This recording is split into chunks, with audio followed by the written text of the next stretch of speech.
and welcome to my next Let's Play, which is Ristar for the Sega Genesis. This was a game I played a lot in my childhood, similar to some of the Sonic games and some other stuff. This game is a bit of a gem. Not a lot of people know this really exists, which is kind of a shame because this is a really good game. I like this game a lot. I would argue it's one of the better games in the system. Unfortunately, it really isn't known about that well, but this game came out very late in the Genesis life cycle. Past the point where anyone really cared about the system anymore.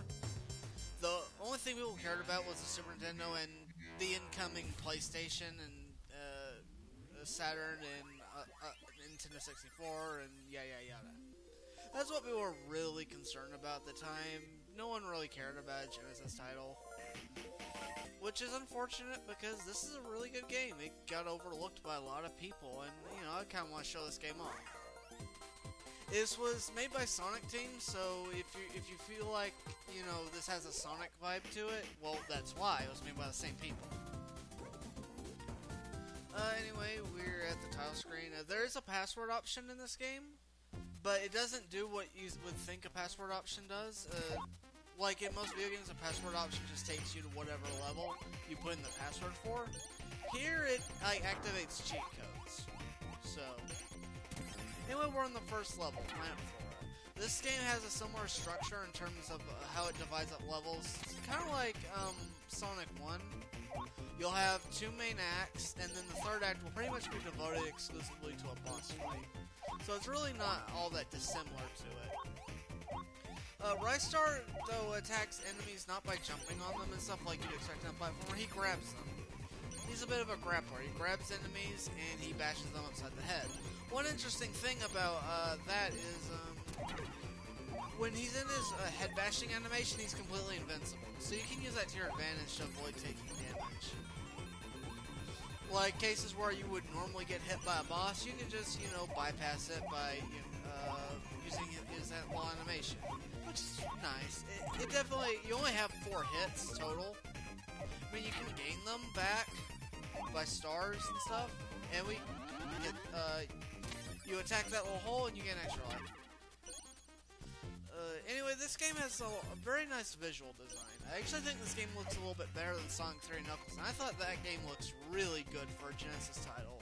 So I would argue this is borderline Super Nintendo quality. I guess that depends what year Super Nintendo, but I think this can compete with some of its more impressive stuff. I think so. Some people will probably disagree with me, but that's fine. Anyway, we got these jewels here. They don't really matter much. They just add to your score. And if you don't care about your score, well, they are irrelevant. You do get extra lives every certain amount of points you get, so that if you suck at the game, that's worth something. We have these pole thingies. They can sort of throw you around when you spin it fast enough or you got enough momentum where you see sparkles. That's when you'll gain your limited invincibility. If you do it before that, you'll still be vulnerable. And now we have this game's little gimmick. In each of the first 2 acts of every planet, there's a special bonus stage. If you go on the bonus stage, you have 1 minute to get a treasure. And most of the treasures aren't too hard to get. Some of the later ones can be a pain in the ass, though. This is an old treasure run. I will be getting every treasure in this game, which like I mentioned before, the early treasures aren't so bad. It's the later treasures that will give you a problem. Anyway, we have our first mini-boss. And he poses absolutely no threat whatsoever. At the end of every first act of a planet, you'll have a boss to fight. It's usually piss easy, though, so don't worry about it. At the end of every level, you can get a height bonus. A certain amount of points based on where you actually exited the level. Again, it's not terribly relevant, but it's there. Anyway, we have the Dark Woods. One thing that bothers me about this game is how every second act gets a title card. Like, it'll tell you what the exact name of the level is, but the first acts don't. It just says planet whatever. That bothers me. Inconsistencies bother me. Anyway, pay attention to these black crow things. I don't know if it's a crow, a raven, or what. But later on the level, you'll need to actually use it to get to one of the treasure areas. If you hit the tree twice, it'll fall down, allowing you to progress.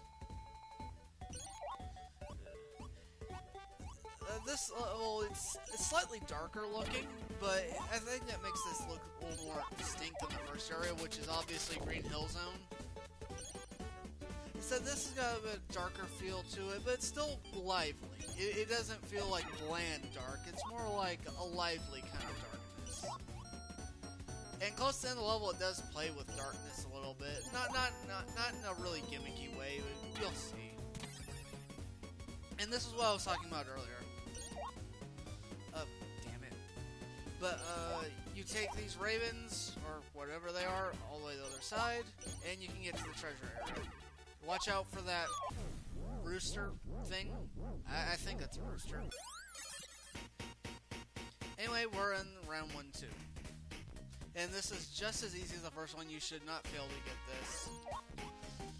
You just grab these and climb your way to the top.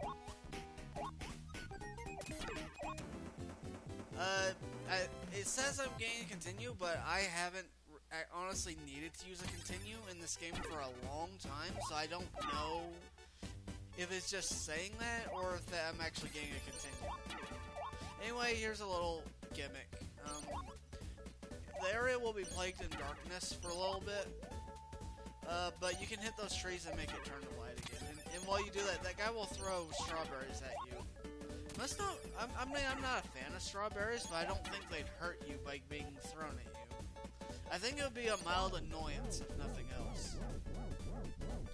But anyway, grab the pole, and you're done with the level. And my height bonus sucked that time. Oh, well, not too much I can do about it. And we're in the boss act. Yeah, there really is no level in these. There's just, you go straight to the boss fight, and that's it.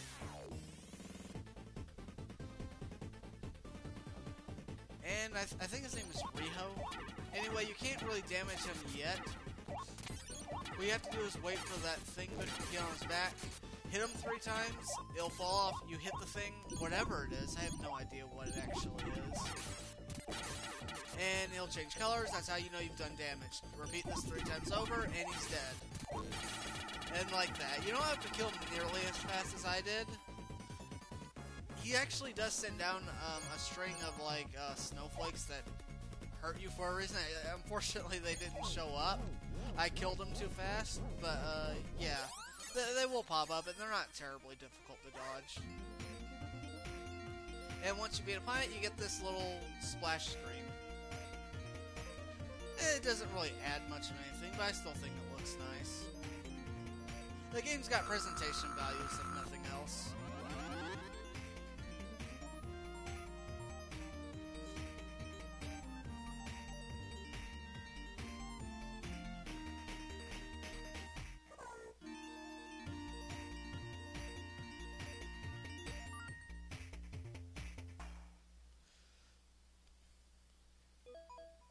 And we're on the second planet, Undertow, which, being the designated water level, most people would be like, oh my god, this is going to be so terrible, but me, I actually like my water levels. But, I mean, this game's got good swimming controls, so this really isn't a problem. And there's no breath meter to worry about. Ristar can survive underwater indefinitely, so there really shouldn't be too much trouble with these levels. And it's not like they're long. They're honestly not any longer than any other level in the game. Anyway, break open the treasure chest. The treasure will be floating around water. Just grab it, and you're done. Treasure number 3. Also, you get healed completely after you leave a bonus level. I haven't actually taken any damage in this playthrough, so I will take damage eventually. But, yeah, if you come in with at 1 health and you go in and you come out, you'll have full health. So just keep that in mind. I actually abused that getting to one of the later bonus levels. Because you kind of have a time limit to get to it, so I was pressed for time, so I was just like, screw it, I don't care if I take damage. Anyway, in this part, we have, the water will rise and fall depending on the part of the level you're in. It's neat. And the water will get darker the closer you get to the bottom, which is I think it's a cool effect. Echo the Dolphin did the same thing, but then again, not everyone likes Echo the Dolphin, for obvious reasons. Oh, I love those games, but it's because I'm a masochist. Those things shoot out energy 2x2, so be careful. These spike things hurt, so don't touch them. These lobsters are pathetically easy to kill. I wouldn't worry about them. These eels will be annoying though. Nowhere near as annoying as those. What was the name of the enemy in Echo the Dolphin? The one in the Jurassic period. I forget their name, but they would follow you indefinitely, and they were just annoying as hell. I couldn't stand dealing with them. Anyway, there was a jewel, but I couldn't get it because of where it fell. It sucks, but what are you gonna do about it? Anyway, we have our mini-boss for this planet. You'll have 3 different enemies that'll come down at you, and they'll get thrown out on the floor.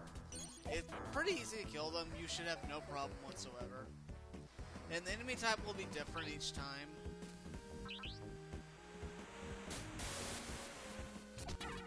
This time it's a bunch of fishes, and those are easy to kill. Because all the patterns these enemies have are so telegraphed, it's not even funny.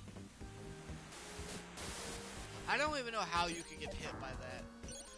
The ones with the fish I could kind of understand, but that, no. You shouldn't get hit by that, period. Grab the pole and we're done with the level. And not quite yet, but I should be. And my height bonus sucked once again. I did a really bad job getting height bonuses in this playthrough. I mean, this is a good. I think this is a good playthrough overall. Anyway, normally you're supposed to take a different path to get to this extra life. Like you're supposed to take those bubbles from the other side, but that can be a little bit annoying. So what I did instead was just constantly grab the side of the platform, and you can get up to it that way. Not a lot of people know you can do that, but yeah, it's there.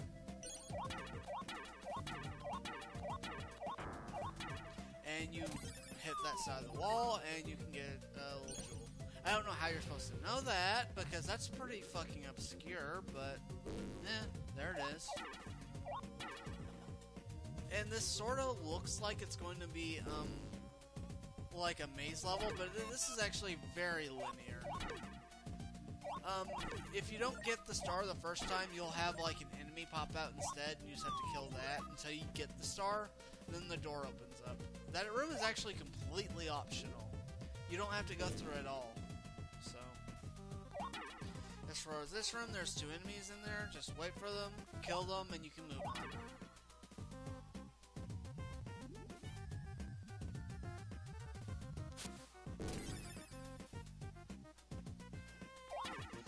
This room is also pretty simple. There's a machine making enemies. Destroy it, and you can move on.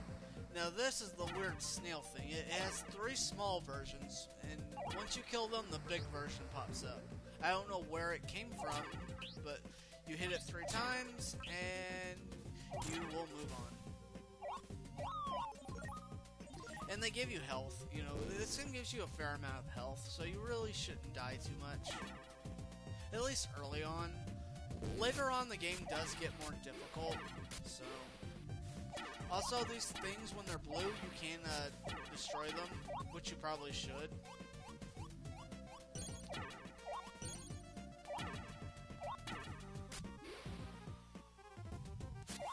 I'm just kind of being a smartass about how I'm handling this.